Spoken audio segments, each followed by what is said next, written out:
जगद्वन्द्य अवधूत दिगंबर दत्तात्रय गुरु तुम्हीच ना।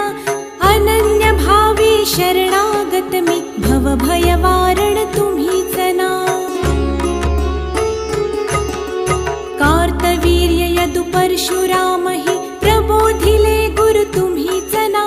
स्वामी जनार्दन एकनाथ तरी कृतार्थ केले तुम्हीच ना। नवनारायण सनाथ करुणी पंथ निर्मिला तुम्हीच ना। मच्छिंद्रादि जति प्रवृत्त केले जन उद्धारा तुम्हीच ना।